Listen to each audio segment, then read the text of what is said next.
Hello again. We continue to look at God's interest in ordinary people and the issues we face. Luke chapter 1 verse 7. But they, that's Zachariah and Elizabeth, had no children because Elizabeth was barren and they were both well on in years. This barrenness that Elizabeth experienced. Now I want to be careful talking about issues relating to women and to pregnancy.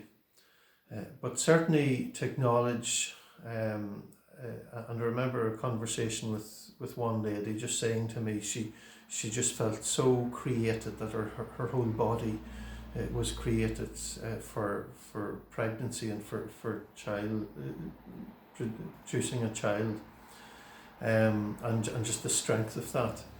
And then I've listened to other women speak about how, that just wasn't so strong with them, or that wasn't really on their agenda at all.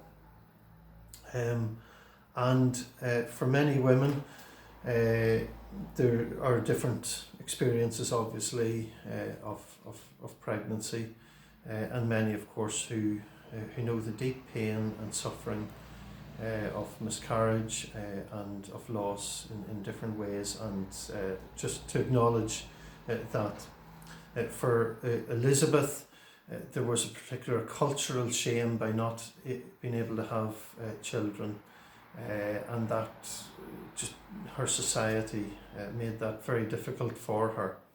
There were also issues to do with not having children for inheritance, or not having a son in particular for inheritance. As I say, I want to take care on just highlighting those issues, but just to touch on them without going into any more detail than that. But just to say that in doing so, that particularly on issues around gender and around sexuality, God knows where we're at.